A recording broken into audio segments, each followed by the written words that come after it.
Of unawareness, the health related outcomes क्या-क्या होता है, हम कई बार जाने-अनजाने में बहुत सारी मिस्टेक्स कर बैठते हैं। तो मैं बहुत ही आप लोगों को सबको बधाई दूँगी कि आपने एक तो ये टॉपिक चूज़ किया specially on this occasion of Rakshabandhan, because भाइयों का एक बहन के लिए इससे बड़ा गिफ्ट कुछ भी नहीं हो सकता, बाकी तो सब मटेरियलिस्टिक चीज़ें हैं, but giving the health is the topmost benefit, I would say. So let's start on with the सभी लोग देख रहे हैं कि बच्ची राइट फ्रॉम 9-10 इयर्स में ही बहुत कम एज में मेनार्की बोलते हैं या फिर पीरियड्स स्टार्ट हो जाते हैं। आजकल बहुत कम एज में हो जाता है। So there are multiple reasons behind it. Everyone knows about it. The social media is responsible. The cultural, the environmental factors are responsible. आज की तारीख में कि ऐसा क्यों हो रहा है। बट आप खुद सोचो कि अगर 9 या 10 इयर्स की बच्ची जो अभी दुनिया को समझती भी नहीं है, पर उसकी बॉडी में चेंजेस स्टार्ट हो गए हैं, शी हैज अटेन्ड मेनार्की, उसको ब्लीडिंग स्टार्ट हो गई है, पीरियड स्टार्ट हो गए हैं या मेंस्ट्रुएशन स्टार्ट हो गए हैं, आम भाषा में जिस तरह से बात करें, और जिसके बारे में उसको नॉलेज नहीं है, तो सबसे बड़ा चीज जो मेन रोल इस एज में प्ले करता है वो है हमारा न्यूट्रिशन, वो है हमारी हेल्थ। बिकॉज ये पार्ट जो स्टार्ट हो गया, दैट मीन्स हमारी बॉडी में ऐसे चेंजेस स्टार्ट हो गए हैं, हार्मोन्स प्रोडक्शन स्टार्ट हो गया है, तभी ये पीरियड स्टार्ट हुए हैं। तो ऐसे टाइम पे we need to give such children the best of best of protein, iron, calcium, जो हमारा बेसिक चीज है, क्योंकि हम जो डे टू डे प्रैक्टिस में भी हम लोग देख रहे हैं, फेस कर रहे हैं कि बच्चे जिनको नॉलेज भी नहीं है ये हो क्या रहा है उनके साथ, ऊपर से न्यूट्रिशनल डेफिशिएंसीज होती हैं और ये एक विशियस साइकिल बन जाता है। एक तो उनकी डाइट पहले से प्रॉपर नहीं है, डेफिशिएंट है, एनीमिक है, प्रोटीन डेफिशिएंसीज हैं, ऊपर से ये हेल्थ चैलेंज और आ गया उनकी लाइफ में, तो वो नेगेटिविटी में चली जाती है, लैक में चली जाती है।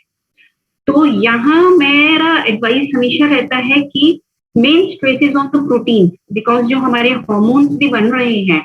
तो वो उनका जो मेन कॉम्पोजिशन होता है दैट इज द प्रोटीन, जो डेफिशिएंट होता है, द एसेंशियल अमाइनो एसिड जो हमारी डाइट में हमें नहीं मिलता है, जो हमें प्रोटीन से मिलता है, वो plus iron plus calcium, because इस एज पे बहुत फास्ट ग्रोथ होती है बॉडी की। इन जनरल भी अगर प्यूबर्टी भी अटेन नहीं किया, मेनार्की भी अटेन नहीं किया, तो भी हमारी बहुत फास्ट ग्रोथ होती है बॉडी की, और उतना रिक्वायरमेंट थोड़ा सा हमारे सोशल टैबूज भी हैं कि लड़के को ज्यादा दिया जाता है, लड़की को बाद में कम दिया जाता है। कुछ हमारी फूड हैबिट्स भी हैं कि हम हेल्दी डाइट नहीं लेते, हरी सब्जियां नहीं खाते, तो मतलब इन जनरल हमारी बॉडी पहले से ही डिफिशिएंसी में चल रही है, और ऊपर से जब ये चैलेंजेस आ गए तो वो और डिफिशिएंट हो। तो यही रीजन है आज हम लोग जो सबसे ज्यादा प्रॉब्लम फेस कर रहे हैं, देख रहे हैं बच्चियों में, कि एक तो उनको नॉलेज नहीं है, हेल्थ अवेयरनेस नहीं है, हाइजीन की नॉलेज नहीं है, ऊपर से डाइट का नॉलेज नहीं है, और वो फंसती चली जाती है एक नेगेटिविटी में। उसका रिजल्ट क्या होता है? अब उसका रिजल्ट क्या होता है कि जब अगर हमने प्रॉपर काउंसलिंग नहीं करी या डाइट उनको प्रॉपर नहीं दी, तो जब वो बड़ी होती हैं, धीरे धीरे बड़ी होती हैं, तो जो हमारा हार्मोन डेफिशिएंसी हुआ because of the lack of the diet, उसकी वजह से वो फ्यू इयर्स में 2-3-4 इयर्स में दे लैंड अप इनटू पीसीओडी, है ना, पॉलीसिस्टिक ओवेरियन डिजीज जो होती है, ये बहुत कॉमन हो गई है आज की तारीख में। मैं अगर बात करूं तो ऑन एन एवरेज अगर मेरे पास 10 लड़कियां आ रही हैं तो 4 to 5 girls land up into PCOD. And PCOD जब होता है तो उसके साथ और भी एसोसिएटेड बहुत सारी प्रॉब्लम्स आ जाती हैं, मोटापा आ जाता है, पेशेंट हाइपोथायराइडिज्म में चला जाता है, थायराइड प्रॉब्लम्स आ जाती हैं, फिर एक तरफ मोटापा आ गया, हेल्थ चैलेंजेस, मतलब ये हो गया कि आपका पीसीओडी हो गया तो आपका पीरियड डिस्टर्बेंसेस भी आ जाते हैं। और इन सब चीजों को देखते हुए लड़कियां जो हैं खास करके, क्योंकि उस एज में, टीनेजर एज में, वो फिगर कॉन्शियस बहुत होती हैं, है ना, तो उनको ये लगता है कि मैं बहुत फिट देखनी चाहिए हूँ, तो वो जैसा अभी आपने बताया कि वो फोर्सली डाइटिंग करती हैं, या तो, है ना, या अगर कोई फोर्सली डाइटिंग नहीं कर रहा तो अपने मोटापे को लेके वो डिप्रेशन में चला जाता है। तो मतलब ये कि सारा का सारा ये पूरा इंटर रिलेटेड, हमारा मेंटल डिस्टर्बेंस हो गया, हमारा फिजिकल डिस्टर्बेंस हो गया, है ना, हम इमोशनली डिस्टर्ब हो गए, हमारा हेल्थ चैलेंजेस आ गए। अब हम इन सब चीजों को कैसे कट शॉर्ट कर सकते हैं? जस्ट अगर हम अपना हेल्थ कॉन्शियस हो जाए, प्रॉपर सप्लीमेंट्स में जो हमारी डाइट की जो डेफिशिएंसीज हो रही है उसको वो पूर्ति कर सकते हैं। अभी मेगा जी ने स्टैटिस्टिक्स बताए, वो बहुत गौर देने वाले स्टैटिस्टिक्स हैं और बिल्कुल सही है। इंडिया एक ऐसी हमारी कंट्री है जहां पे we have the maximum young generation, the maximum adolescent group, है ना, we have 243 million adolescent in our country, और उसमें से 120 मिलियन, आप सोचिए आधे से ज्यादा ऑलमोस्ट हो रहा है, आधे करीब हो रहा है, which are only girls. And ये ही लड़कियां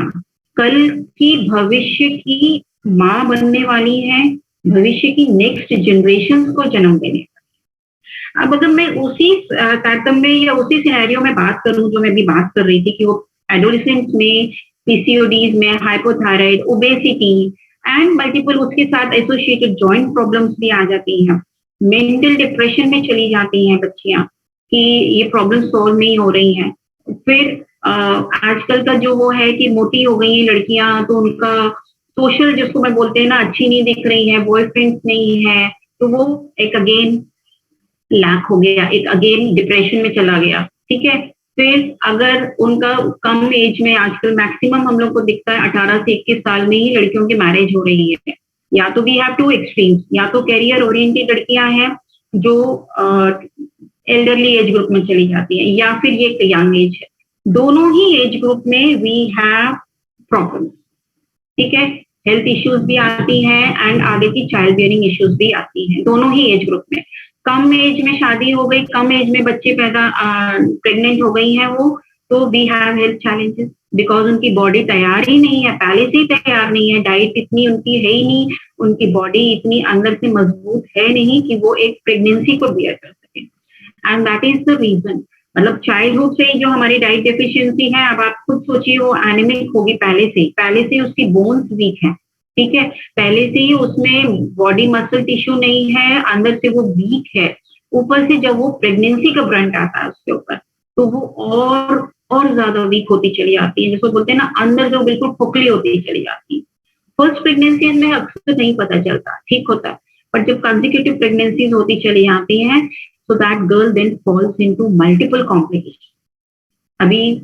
सभी को ऑलमोस्ट पता है कि हमारे पास जो मोस्ट कॉमन कॉम्प्लिकेशंस है, चलिए डायबिटीज, जेस्टेशनल डायबिटीज होना, हाइपरटेंशन होना, या आजकल जो बहुत कॉमन, इवन हम लोग बोलना चाहिए अर्बन तो छोड़िए, इवन रूरल एज ग्रुप में हमें आजकल प्री एक्लेम्शिया के पेशेंट्स बहुत मिलते हैं। तो कहीं ना कहीं ये सारे जितनी भी कॉम्प्लिकेशंस हम देख रहे हैं, बेबी का ग्रोथ नहीं हो रहा क्योंकि माँ का बॉडी में डेफिशिएंसीज इतनी है, IUGR, या हम लोग बोलते हैं कि बच्चे का ग्रोथ रिटार्डेशन हो जाता है, मेंटल रिटार्डेशन होता है। तो कहीं ना कहीं अगर आप सारी चीजों को एनालाइज अगर करो तो बेसिस क्या निकलता है? बेसिस एक ही चीज निकलती है and that is nutritional deficiency, diet deficiency right from the child. अब हमारा क्या रोल है यहाँ पे, या हमारे भाइयों का क्या रोल है, या मैं इन जनरल बात करूं जेंट्स का इन बोलूं, चाहे वो भाई हो, हस्बैंड हो, फादर हो, कोई भी रिश्ता हो, अगर हम इतने अवेयर हो जाएं कि हम अपनी घर की लड़कियों के लिए, एडोलेसेंट गर्ल्स के लिए, माँ के लिए, भाभी के लिए, सबकी उनकी डाइट पे फोकस रखें, उनको हेल्दी डाइट प्रमोट करें, हेल्दी सप्लीमेंट्स प्रमोट करें, तो हम ये जो एक चक्र बन रहा है बीमारियों का, कॉम्प्लिकेशंस का, and again the lady then going again into deficiency, इस चक्र को हम लोग तोड़ सकते हैं। We can break that. आगे मैं और बात करती हूँ, तो अगर मैं चाहती हूँ if you go towards the elderly age group, मैंने जैसे अभी बताया कि लड़कियों में भी अगर कोई जो एल्डरली एज ग्रुप में जाके मैरिज करती है या प्रेगनेंसी बियर करती है because of the carrier this thing, तो वहां पे हमारे पास एल्डरली कॉम्प्लिकेशन होते हैं। ठीक है ना, इतने ज्यादा आजकल केसेस हमको मेंटल रिटार्डेशन के मिलते हैं, बहुत सारे सिंड्रोम्स होते हैं, हम लोग बहुत सारी बीमारियां होती हैं, I would not go into that much detail. तो एल्डरली एज ग्रुप के अपने अलग कॉम्प्लिकेशन। फिर फाइनल प्रेगनेंसी के बाद के आउटकम्स क्या हुआ, माँ के ऊपर के हेल्थ के ऊपर क्या हुआ। अक्सर क्या होता है, मैं डे टू डे अपने प्रैक्टिस में भी देखती हूँ कि इवन हस्बैंड का फोकस रहता है कि बस प्रेगनेंसी अच्छे से हो जाए, प्रेगनेंसी के समय वो आपको सप्लीमेंट्स भी दिलवा देंगे, बट प्रेगनेंसी के बाद क्या हुआ, जब बेबी डिलीवर हो गया, जब माँ उसको फीडिंग करा रही है, तब ये कोई नहीं समझता कि हमारी एक लेडी की जो एनर्जी कैलोरी रिक्वायरमेंट है वो लैक्टेशन में या फीडिंग के टाइम पे और ज्यादा बढ़ जाती है एज कम्पेयर टू प्रेगनेंसी। वहां तो उस समय अगर 300 प्लस किलो कैलोरीज है तो फीडिंग के टाइम में इट बिकम्स 500 किलो कैलोरी। तो उस समय तो उसको आयरन कैल्शियम प्रोटीन्स का सप्लीमेंटेशन और ज्यादा जरूरत है, और होता क्या है उल्टा, सोसाइटी हमने लड्डू खिला दिए बहुत हो गया, the patient doesn't need anything else. तो उसका इफेक्ट ये होता है कि 1 और 2 प्रेगनेंसी तक तो ठीक हो जाता है, उसके बाद में माँ को मल्टीपल जॉइंट प्रॉब्लम्स, वीकनेस, जो एक अक्सर आप लोगों ने सुना होगा, लेडीज अक्सर कंप्लेन करती है कि थकान महसूस होती है, काम करना चाहते हैं पर नहीं करते, चिड़चिड़ाती हैं, गुस्सा करती हैं, भूख नहीं लग रही है। So these are all the जिसको बोलना चाहिए सिम्टम्स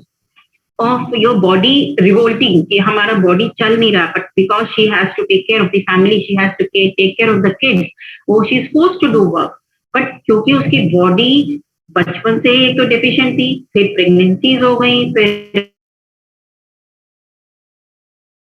नहीं मिल रही है। एक तो हमारे कस्टम्स में ही है कि पहले परिवार के सारे सदस्य खाते हैं, फिर जो बचा खुचा वो एक लेडी को मिलता है। तो आप लोग खुद सोचिए कि कितनी बड़ी साइकिल बनती चली जाए, और इसका एक लॉन्ग टर्म अगर आप इफेक्ट देखेंगे, लॉन्ग टर्म इफेक्ट में जब ये कंसेक्यूटिव प्रेगनेंसीज होती हैं और ऑलरेडी माँ की बॉडी डेफिशिएंट है, तो एक जो हम सबसे बड़ी चीज आज नोट कर रहे हैं कि जो हमारे बेबीज पैदा हो रहे हैं वो कम वेट के पैदा हो रहे हैं, ग्रोथ इज ऑल्सो स्टंटेड। तो जब उनका माइलस्टोन या जब उनका बचपना आगे बढ़ता है, और जैसे मैंने अभी आपको स्टार्टिंग में बताया था कि लड़कियों को बहुत कम फोकस होता है कि उसकी डाइट पे लोग बचपन से ध्यान दें, तो रिजल्ट क्या होता है, ग्रेजुअली आप लोग अगर गौर करेंगे कि आजकल स्टंटेड ग्रोथ बहुत देखने को मिल रही है। हमारे आगे ऊपर की 2-3 जनरेशन में फिर भी एक एवरेज हाइट हुआ करती थी। आज की पीढ़ी आप देखिए, आज के जो बच्चे देखिए, एक तो उनमें हाइट बहुत कम दिख रही है, पतले दुबले से होते हैं। तो ये एक साइकिल है, क्योंकि उसकी माँ को भी नहीं मिला था, तो माँ की बॉडी में भी कुछ नहीं था, तो वो ऐसी माँ जो पहले से डेफिशिएंट थी, उसका जब बेबी बॉर्न होगा तो बेबी भी आप मान के चलो कि वो जब पैदा होगा ना, तो वो पहले से ही वो नेगेटिव बैलेंस लेके पैदा होगा। तो जब वो नेगेटिव बैलेंस लेके पैदा हो रहा है तो वो कितना वो ग्रो करेगा आगे, अनलेस एंड अनटिल बहुत स्टार्टिंग से ही बच्चे के चाइल्डहुड से ही उसकी डाइट पे ध्यान दिया है। तो कहने का मतलब ये है, यही महिला जब आगे चल के एल्डरली एज ग्रुप में पहुंचती है, मेनोपॉजल एज ग्रुप में पहुंचती है, वहां उसके पास एक डिफरेंट हेल्थ चैलेंजेस है, क्योंकि बॉडी डेफिशिएंट थी पहले से। इसीलिए आजकल हम 30-35 साल की एज ग्रुप में आजकल जॉइंट प्रॉब्लम्स देख रहे हैं, है ना। बॉडी डेफिशिएंट थी, प्रोटीन की डेफिशिएंसी थी, मसल में स्टैमिना नहीं है, मसल वेस्टिंग तो नहीं बोलूंगी एग्जैक्टली, बट यस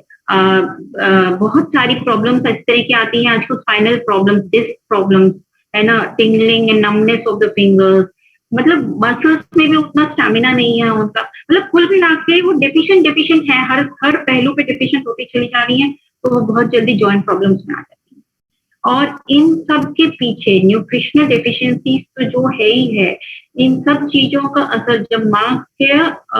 जो एक मेन चीज जो दिखता है वो होता है mental level, mental status, and that is the reason आज हम लोग बहुत कम एज में वी आर सीइंग डिप्रेशन के cases, more of depression cases, more of anxiety cases. और आपको जान के हैरानी होगी, इवन द टीनेजर्स,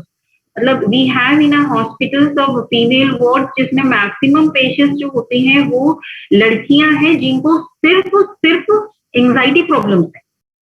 तो ये सोचने की बात है कि अगर हम जब उनसे बात करते हैं, काउंसलिंग उनसे करते हैं, तो एक ही चीज समझ में आती है कि जो एक छोटी सी चीज है, I am just giving you an example, कि उनको they want attention from the family member. उनको ये लगता है कि हम एडमिट हो जाएंगे तो हमको कुछ अच्छा खाने को मिलेगा, हमें फ्रूट्स अच्छे से मिलेंगे खाने को, हमारी केयर की जाएगी। So this is one underline factor कि इसका मतलब ये है कि the girls and the ladies are being neglected in family. तो आप खुद सोचिए कि बॉडी के हिसाब से तो वो पहले से ही इतनी डेफिशिएंट चली रही थी, पर मतलब फिजिकली वो डाउन थी, बट अब वो इमोशनली मेंटली भी डाउन है, and that is the reason why we are getting more of mental cases, more of depression cases. और यही आगे चल के सुसाइडल केसेस में तब्दील हो जाते हैं, एक्सीडेंटल केसेस में होते हैं, मेंटल केसेस में होते हैं। और मेनोपॉज में जितने हार्मोनल चेंजेस एक महिला को राइट फ्रॉम चाइल्डहुड से लेके मेनोपॉज तक वो जाती है, उतना जेंट्स को नहीं फेस करना पड़ता, मेल सोसाइटी को नहीं फेस करना पड़ता। इवन मेनोपॉज में भी जब उसको हार्मोनल चेंजेस होते हैं, again she has to go through all that physically, emotionally, क्योंकि उसमें बहुत सारे हार्मोनल चेंजेस होते हैं, तो मूड स्विंग्स होते हैं, इरिटेबिलिटी होती है, फैमिली अटेंशन नहीं मिल रहा, फैमिली स्ट्रेस है, घर में और दूसरे तरह के स्ट्रेसेस हैं, मतलब हर तरह का ब्रंट जिसको बोलते हैं ना, इमोशनल, न्यूट्रिशनल, साइकोलॉजिकल, सोशल, सब तरह के प्रेशर एक लेडी झेलती है। अब इन सब चीजों का जो मैंने आपको अभी सिनेरियो बताया, right from the childhood to the menopause and the old age, definitely old age problems हर किसी को पता है, वो तो होगा ही। बट अगर एक महिला पहले से अगर डेफिशिएंसी में चल रही है, नेगेटिविटी में चल रही है, मालनरिश्ड है, तो वो उसको और ज्यादा झेलना पड़ता है मेनोपॉज टाइम पे या ओल्ड एज में। तो इन सब चीजों को हम कैसे करेक्ट कर सकते हैं? अगर हम इस चीज पे आए तो सिर्फ एक ही चीज है, और वो है कि अगर हर इंसान, हर भाई, हर फादर, हर हस्बैंड अपने घर की महिलाओं पे right from the childhood, right, वो जब बच्चा 7-8 साल की लड़की है या उससे पहले भी मैं बोलूँ, वहां से ही उसकी डाइट पे, उसके न्यूट्रिशन पे, वहां पे अगर वो ध्यान दे, जितना हमारी सोसाइटी में होता है ना अक्सर कि घर में लड़का है तो लड़कों को फिर ज्यादा केयर होता है, उसको ज्यादा खाने को मिलता है, माँ कहती है तुम रहने दो भी, पहले भाई को मिलता है। तो अगर हम ये इक्वालिटी वहां से स्टार्ट करें, न्यूट्रिशनल वहां से ध्यान रखें, तो आई डाउट को हम इस सिनेरियो को डेफिनेटली चेंज कर सकते हैं। और उसके लिए the Nutrilite is the world number 1 best product supplement जो आपको दे रहे हैं। अब जो डेफिशिएंसी हो गई उसको कैसे ठीक किया जाए? ठीक है, हम आगे के लिए डाइट पे तो फोकस कर लेंगे, सबको एक नॉलेज दे देंगे कि ध्यान दो, पर जो डेफिशिएंसीज हो गई हैं वो डेफिशिएंसीज पूरी हो सकती हैं सिर्फ और सिर्फ हमारे इन प्रोडक्ट से। जैसे अभी अंकित जी ने बताया, मैं खुद भी पर्सनली भी अपने पेशेंट्स को एडवाइस यही प्रोडक्ट्स को करती हूँ। हमको हर लड़की को, हर महिला को, हर एज ग्रुप से अगर आप स्टार्ट करोगे right from the beginning, protein, iron, calcium, तो 3 चीजें तो डेफिनेट हर लड़की को स्टार्ट कर देना चाहिए राइट फ्रॉम द चाइल्डहुड, ताकि जो डेफिशिएंसी पार्ट है वो कवर होता जाए। हर किसी को पता है प्रोटीन की रिक्वायरमेंट हमारी बॉडी को कितनी चाहिए, वी नीड 1 ग्राम पर केजी बॉडी वेट। तो अगर एक एवरेज मान लें, अगर 40-50 साल की या 50 साल की कोई महिला है, तो she needs 50 grams of protein every day, and we know that हमें 1 कटोरी दाल या 2 कटोरी दाल से वो पूरा नहीं होता, we hardly get you can say 20-25 grams of protein, and that is the reason हम हमेशा डेफिशिएंसी में चलते रहते हैं। और जब डेफिशिएंसी में चलेंगे तो हमारा हार्मोनल साइकिल एंड हमारा body growth and everything is going to be disturb. So we have to give all these 3 products, तो यही है जो हर किसी को चाहिए। प्रोटीन डेफिशिएंसी की वजह से हेयर फॉल्स होते हैं, स्किन का लस्टर खराब होता है, विजन में भी प्रॉब्लम्स होती हैं, जॉइंट प्रॉब्लम्स होती है, मतलब आप हमारे शरीर का कोई भी ऐसा अंग नहीं है, कोई भी ऐसा सिस्टम नहीं है जहाँ प्रोटीन का रोल नहीं है। So we have to give all this. Nutrilite daily also plays a major. मैं पर्सनली खुद आज भी रेगुलर न्यूट्रीलाइट डेली खाती हूँ, क्योंकि जो एक्सीलेंट कॉम्बिनेशन उसमें है विटामिन एंड मिनरल्स का, वो मार्केट के किसी भी ब्रांड में नहीं है। और सबसे बड़ी बात है, अगर आपको कोई ब्रांड मिल भी गया, सो जो प्योरिटी, जो एफिकेसी, जो प्लांट बेस्ड हमारे जो फाइटोन्यूट्रिएंट वैल्यूज हम अपने प्रोडक्ट्स में मेंटेन करके बनाते हैं इन प्रोडक्ट्स को, वो किसी भी प्रोडक्ट में नहीं। So definitely if you are getting a pure product, if you are getting the value of your money, so we should go in for these products only, and I would definitely recommend कि हर भाई खुद भी ले और अपनी बहनों को भी खिलाए, अपने घर की फीमेल मेंबर्स को सबको दे। इससे अच्छा गिफ्ट राखी का या वो दशहरा का या दिवाली का, अगर हम अपने महिला सदस्यों को घर के उनको अपने ये सप्लीमेंट्स देते हैं एज अ गिफ्ट के तौर पे, तो इससे बेहतर कोई चीज नहीं। So I think, Ankit, I'll suffice with this because it's a very vast topic. Over to you, Ankit. Thank you so much ma'am. I am sure हमारे सारे पार्टिसिपेंट्स जो हैं वो बिल्कुल खो गए थे आपके जिस तरीके से आप इतनी आसान लैंग्वेज में आपने सारे इन्फॉर्मेशन प्रोवाइड की है, समझाई है सारे पार्टिसिपेंट्स को। कितने लोगों को यहाँ पे आज के इस इन्फॉर्मेशन से बहुत सारी जानकारी आपको मिली है और आपने बहुत कुछ सीखा है। बहुत सारे मुझे यहाँ पे मैसेजेस आ रहे हैं चैट विंडो पे। मैम जाने से पहले एक क्वेश्चन आपसे पूछना चाहूंगा, बिकॉज कॉमनली ये कई बार एज अ ट्रेनर हमें भी आता है और एज यहाँ पे जितने भी लोग आज अटेंड कर रहे हैं उनको भी मिलता होगा कि एडोलेसेंस के दौरान या इस अर्ली एज ग्रुप के दौरान जो है वो बॉडी में जो बहुत सारे चेंजेस होते हैं, चाहे वो हम किसी भी प्रकार के हेल्थ चेंज की अगर हम बात करें, सप्लीमेंट्स के बारे में जब हम बात करते हैं तो बहुत सारे प्रोडक्ट उसमें रेकमेंड कर दिए जाते हैं।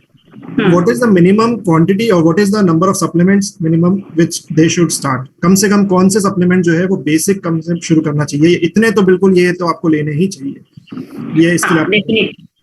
Definitely a very good question Ankit. मैं सजेस्ट करूंगी कि हर किसी को, whether it be a boy or a girl, if anyone, even जो बच्चा लड़का भी अगर एडोलेसेंट एज ग्रुप में एंटर कर रहा है, इवन उसकी बॉडी की रिक्वायरमेंट भी उस समय बहुत पीक पे होती है, because he is on the growing age. आप अक्सर देखते होंगे प्यूबर्टल स्पर्ट्स बोलते हैं हम लोग, 2 प्यूबर्टल स्पर्ट आती हैं लड़की में और लड़के के दोनों की एज में, जिसमें उसका हाइट गेन होता है, वेट गेन भी होता है, हाइट गेन मेन होता है, ग्रोथ होती है। तो इसीलिए हम हर लड़की का तो ग्रोथ स्पर्ट या प्यूबर्टी पे आ जाता है, जो अक्सर 9 या 10 साल की एज पे आ जाता है, आजकल तो बहुत जल्दी होने लगी है, और लड़कों का 13-14 साल पे आता है। तो उस समय जब हाइट गेन होता है ना, तो उस समय हमें सबसे ज्यादा जरूरी है उनको कैल्शियम एंड प्रोटीन से। अक्सर आप सभी लोगों ने सुना होगा कि बच्चे कंप्लेन करते हैं कि पैरों में दर्द हो रहा है। नहीं तो आप खुद सोचिए कि बच्चों का लेग पेन या काफ मसल्स पेन में होने का कोई रीजन नहीं है। बेसिकली क्या होता है, उस समय जो उनकी ग्रोइंग एज है, बोन्स खिंचती हैं, बड़ी होती हैं, तो जब बोन्स ग्रो हो रही हैं और अगर हमारी बॉडी में कैल्शियम की डिफिशियंसी है तो वो पेन करती है। So that is the age when they have to be given calcium. हर बच्ची को, whether it be a boy or a girl, they should be given calcium and iron and protein. ये तीनों चीजें तो आई शुड से कंपल्सरी है for both of the sexes. Secondly, हम इस एज ग्रुप में आज का जो सिनेरियो अगर हम देखें तो हमारे बच्चे जो है they have more inclination towards fast food rather than going in for the traditional Indian food। तो कहीं ना कहीं उनकी बॉडी में ग्रीन वेजिटेबल्स की या फ्रूट्स की डेफिशिएंसी है। कितना भी हम बोलते हैं वो फिर भी बहुत कम क्वांटिटी में कोई भी हरी सब्जियां खाएंगे, तो कहीं ना कहीं उनकी बॉडी में विटामिन एंड मिनरल्स की भी डिफिशियंसी होती है। एंड हमारा जो ये न्यूट्रीलाइट डेली है, even that has an excellent combination of all the vitamin and minerals which we require, whether it be a macronutrient or a micronutrient। तो ये 4 प्रोडक्ट्स तो I would say is a must compulsory which we should start for every person should take, every child should take from the age of 10 years. तो calcium वो start कर दे once daily, and 12 years के पहले है तो आप उनको किड्स वाला आयरन कैल्शियम बिल्कुल स्टार्ट कर दीजिए, ठीक है। और हमारा प्रोटीन पाउडर है वो स्टार्ट कर दीजिए उनको, ठीक है। We have multi carotenes also at that age group। उसी एज ग्रुप में आपने देखा होगा इवन बच्चों के चश्मे आ जाते हैं, बिकॉज वो जो डेफिशिएंसी मैंने बताया पूरी बॉडी में है वो आपके हर सिस्टम को अफेक्ट कर रही है, इवन विजन को अफेक्ट कर रही है, क्योंकि हम उतना विटामिन ए लेते ही नहीं है। और हम जहाँ 14-15 ईयर्स के एज ग्रुप में है तो we can switch over them to the adult वाला। तो एडल्ट का आयरन है, कैल्शियम है, अगर वो एनीमिक है, पर्सन टू पर्सन है, अगर वो एनीमिक है तो डेफिनेटली डोजिंग बढ़ जाएगी, बट अगर वो एनेमिक नहीं है तो भी we need this supplementation, because हमारी बॉडी में एवरीवन नोज दैट कि आरबीसी का एक लाइफ स्पैन होता है, उसके बाद में अपने आप ही वो आरबीसी डिस्ट्रॉय हो जाते हैं बॉडी में। तो हमारी बॉडी में जो डेवलपमेंट होता है इन सेल्स का वो हमारी हड्डियों में होता है, बोन मैरो में होता है। सो वी नीड, वहीं पे आयरन के भी सेल्स का प्रोडक्शन हो रहा है, वहीं पे कैल्शियम भी हमको चाहिए बोन्स के लिए। तो we need iron, calcium, protein, ये 3 मैंने बताया। विटामिन B12 भी एक बहुत बड़ा रोल प्ले करता है सेल्स का मैन्युफैक्चरिंग यूनिट में, फोलिक एसिड, B12, तो ये सारी चीजें और भी हमारे vitamin C, A, everything we have in the Nutrilite base. So these 4 products are a must for each and every individual. उसके बाद में डेफिनेटली हम जैसे जैसे बड़े होते हैं या अगर किसी को एसोसिएटेड या जेनेटिकली कोई उसको एस्थमेटिक प्रॉब्लम्स हैं तो हमारे पास और बहुत सारे आयुर्वेदिक प्रोडक्ट्स हैं. We have Vasaka and immunity के लिए we have Tulsi. Vitamin C का बहुत बड़ा रोल है हमारा बोन्स में और हमारी इम्यूनिटी में, हमारे सेल्यूलर लेवल पे, फ्री रेडिकल्स में, हर जगह इन